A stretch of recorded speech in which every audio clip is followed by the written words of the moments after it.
Hello, good morning সবাইকে। আমার কিন্তু সকাল হয়ে গেছে, এখন 4টে বাজে, তোমাদের হয়তো এখন রাত। যাই হোক, করার কিছু নেই, ছেলে বেরোবে 8টায়, তো আমাকে বুঝতেই পারছো 8টায় বেরোনো মানে আমাকে তার রান্না করতে হবে।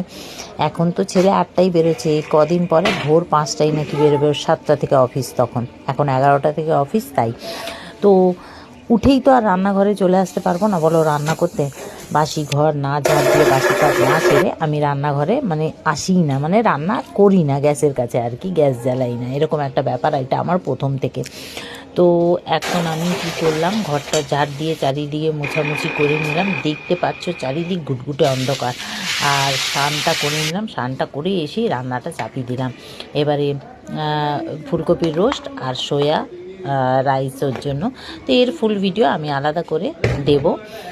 তারপরে চলে এলাম, ব্যাস ছেলের সব টিফিন গুছিয়ে চলে এলাম ঠাকুর ঘরে। আজকে বুধবার মানেই আমার প্রচুর টেনশন। বুধবার হলে ঠাকুর ঘর পরিষ্কার, মানে ঠাকুরের সিংহাসন পরিষ্কার করা, ঠাকুরদের ধোয়া মাজা ঘষে করে রাখা। ওই যে ছেলে দেখো বেরিয়ে গেল, ব্যাস আমার ওইদিকে কাজ চলছে।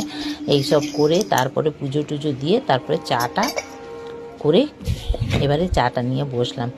মানে এই আমাদের জীবন, বুঝলে, মেয়ে থেকে বউ, বউ থেকে মা হওয়া জার্নিটা সত্যি কত মানে আমাদের সংসারের প্রতি আমাদের ভাবনা চলে আসে, তাই না?